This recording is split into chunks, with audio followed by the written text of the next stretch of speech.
You're listening to ReachMD, and this is Lipid Illumination, sponsored by the National Lipid Association. I'm Dr. Alan Brown, your host, and joining us today is Joshua W. Knowles, MD, PhD, Instructor of Cardiovascular Medicine at Stanford University and attending physician of the Stanford Center for Inherited Cardiovascular Disease, Familial Hypercholesterolemia Clinic, which is also known as the FH Clinic. Today we'll be discussing genetic testing, an update on where we are. Josh, thank you very much for joining us today in the middle of your busy day. Thanks for having me. So, obviously, you care a lot about familial hypercholesterolemia. I know that personally, having talked to you about it several times. Can you tell us why FH, or familial hypercholesterolemia, is so important in terms of awareness of the patients and public? I think the reason it's so important is really because it affects so many people and so few know they have it. I know that you know this well, but there's 600,000 people out there with FH, but less than 10% of them know it. And if you do have FH, it puts you at huge risk of heart attack or stroke, especially early heart attack and stroke. Yeah, so tell us a little bit about the incidence in terms of how many we can expect in the population, and then maybe a little bit more about why people don't know that they have it. Yeah, so we estimate that there are at least 1 in 500 people in the country have FH, a predisposition to very, very elevated cholesterol levels. It's passed in families, so that if one family member, if a parent has it, there's a 50% chance that each child has it. I think the real reason that it is underdiagnosed is because some people just simply think of it as lump it together with other forms of high cholesterol. But FH is really quite different because normally individuals with high cholesterol only develop that as they age, but in FH you get high cholesterol levels from the time you're born, and so your arteries are bombarded by high cholesterol levels, and it puts you at huge risk of heart attack and stroke. Yes, I've had some personal experiences, as you know, with patients who had the disease. Their physicians had not discussed family screening with them. And I recently had a very sad story of a 65-year-old patient who had come in to see me and had severe hypercholesterolemia, had heterozygous FH, and I suggested that she screen her children. And all of her kids except her one son in the military got their testing, and he said they should have found it if he got into the military, so he never went and got the test, and unfortunately, had a fatal event while doing a training exercise. So I'm sure you can relate to that. It's so tragic. But I think that's the kind of story we hear very, very frequently, that this is an invisible disease. Oftentimes, the first time it presents is when somebody dies or has a sudden heart attack, and they just haven't known about it before. So we're really trying to change that, get the message out that people should be looking for FH. Even cardiologists, even endocrinologists, even pediatricians, they just don't have this on their mind, and so we're really trying to change that. Yeah, I've been struck when doing presentations that many physicians are unaware of this diagnosis, and in many cases, through some of the work that you're doing with the FH Foundation, people have heard about it on the radio and asked their physicians about it, which has probably saved some lives. Absolutely. I mean, I think organizations like the FNLA educating physicians and then the FH Foundation educating patients is really key. That's really why I agreed to help the FH Foundation out. It was founded by a bunch of patients. They had been dismissed and had early heart attacks and really realized that we needed to raise the bar on how we diagnose and treat FH in this country. So let's take a minute and just reiterate for the audience, many of whom are primary care physicians as well as lipid geeks like you and I, what the pathophysiology of FH is and how it's genetically passed down from family member to family member. Absolutely. FH is it's a genetic disease. It's familial. It's inherited. It's inherited in an autosomal dominant way. That means that if one parent has it, there's a 50% chance that each of their children will have it. It's really caused, as far as we know, by mutations in 3 genes, and all 3 of those genes are involved in the catabolism of LDL. One is the LDL receptor, obviously. Another is the apolipoprotein B, which is the protein that binds to the LDL receptor, and the final gene is PCSK9, which helps degrade the LDL receptor, and so if you have an overactive PCSK9, you can get FH. All these mutations in all three of these genes basically impair the ability of the liver to handle the LDL cholesterol, and so you get severe elevations in cholesterol levels. Of course, the most common form is heterozygous FH, and that means you've inherited a bad gene from one of your parents. That occurs at least 1 in 500, and we're starting to learn it's actually probably much more common than that in the general population. Homozygous FH is much more rare. That's when you inherit a bad copy from both mom and dad. That's only happens about 1 in a million patients, but those individuals are severely affected. LDL levels are commonly above 500, and many of them die before age 20 from severe vascular disease. Okay, so with all three of those gene abnormalities, the net effect is elevated LDL with generally normal or slightly low HDL, right? And normal triglycerides. That's how these patients present. Can you give us an idea for the primary care physicians in whom should they suspect FH based on their lipid profile? And what are the diagnostic criteria?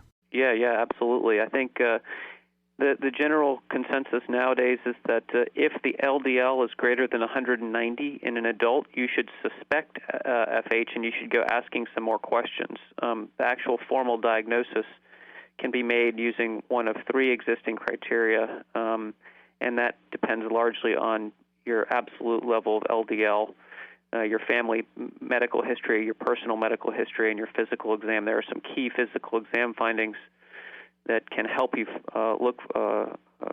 help you determine if somebody has FH. Xanthomas, which are cholesterol deposits in the tendons and the elbows and Achilles and in the fingers. Xanthelasmas, which are cholesterol deposits around the eyes, and arcus senilis, which is a ring in the eye that you can sometimes appreciate. Of course, these physical exam findings are very nonspecific,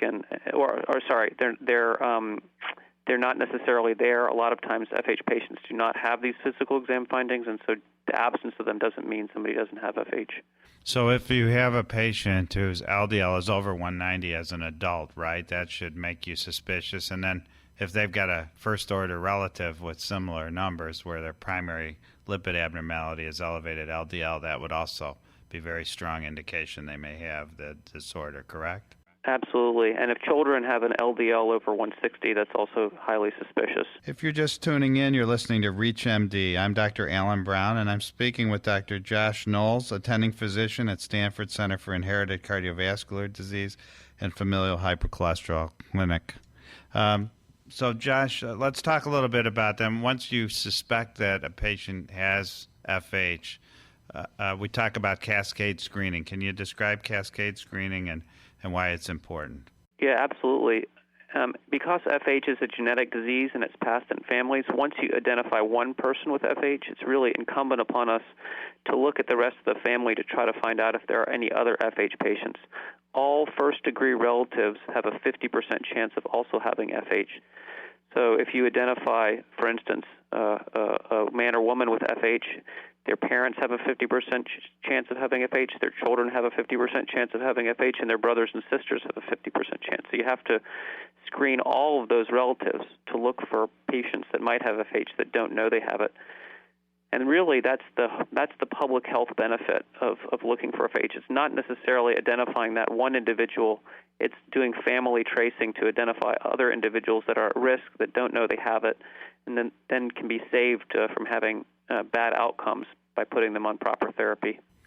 Right. So we often discuss starting therapy quite early in the children of patients who have FH if their children are displaying elevated LDLs.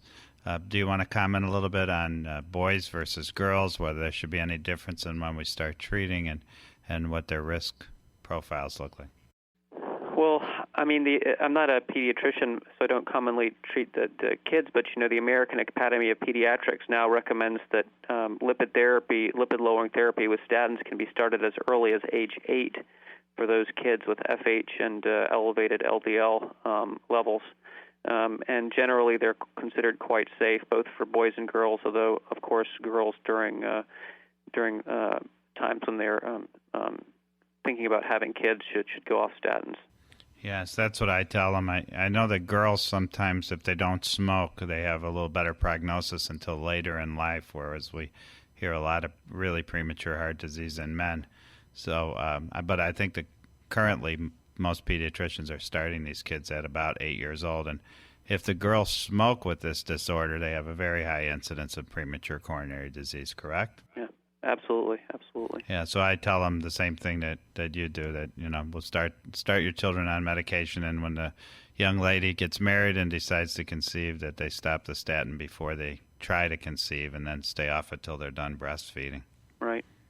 So I know that you're doing a lot of work with the FH Foundation. Can you tell us a little bit about how, the foundation is dealing with some of these issues about inability to diagnose patients and lack of awareness? Yeah, absolutely. So, as you know, the FH Foundation was really founded by a few patients, particularly the president, Catherine Weilman, who's a very dynamic personality, and she herself was affected by FH at a relatively young age after having been dismissed by multiple physicians. And her long diagnostic journey made her realize that enough was enough and that we needed to start educating the public about the FH and the public health dilemma that we face. And she founded the FH Foundation, and we're partnering with physicians and public health organizations like the CDC, the FNLA, and others to try to get the word out, try to connect patients, try to get them linking together, identify these FH patients before they have bad outcomes, get them started on appropriate therapies. Yeah, that's terrific, and I know you guys have done some tremendous work. I'm just going to mention the website, which is the FHfoundation.org, and that's the FHfoundation.org. Has a lot of information on FH. Then I'll also mention the NLA's website, which is learnyourlipids.com. Both of those have lots of information on FH and would be a good resource both for physicians and for their patients regarding familial hypercholesterolemia. I'd like to spend a couple of minutes, Josh, to tap your knowledge on genetic testing. Can you tell us a little bit about the value of genetic testing? Yeah, absolutely. I think the key for FH is that there are it's called the overlap problem. So adults can have FH-level cholesterols because they have FH, or they can have very elevated cholesterols for other reasons. For instance, they're very sedentary, they eat a lot of fast food, et cetera. And one of the keys is differentiating garden variety high cholesterol from FH, because the garden variety patients have presumably not been subjected to very high levels of cholesterol since the time they were born, only as adults. So really what what genetic testing does is it allows us to unambiguously figure out who definitely has FH and separate them from these garden variety patients. And this is especially useful in borderline cases. If somebody's LDL is above 350 or something like that, then there's almost nothing else that can account for that. But if an LDL is in a borderline range, say 190, 200, 215, something like that, then there's several different disorders that you might want to think about, and the genetic testing can really help arbitrate those. The other reason that genetic testing is extremely useful is in screening families, and that is, if I've identified an FH patient and I can show that the gene defect that causes the FH, then I can use that one simple genetic test to screen the rest of potentially affected family members. And again, this allows us to unambiguously identify people in whom a lipid panel might not have been diagnostic or might have been borderline. These use of genetic testing has been implemented in widespread fashion in several European countries, including the Netherlands, the UK, Spain, etc., and they have shown conclusively that you identify more FH patients if you do this cascade screening using genetic testing as part of your algorithm, and it's extremely cost-effective. So that's been the argument here in the U.S., is that the tests are fairly expensive and not always covered by insurance. So I wonder if you could comment. Absolutely. No, you're bringing up all the things that affect our ability to do things in the United States. We have a more fractured healthcare system, and oftentimes these tests are not covered by insurance. Although I think that the ball is beginning to swing in our favor, or the pendulum's beginning to swing in our favor. companies are realizing that identifying these patients before they incur, the cost of a cardiac catheterization or the cost of a bypass surgery can be very useful. There are several other similar genetic cardiac conditions where genetic testing is part of the standard of care, and I think that we're trying to move FH in that direction.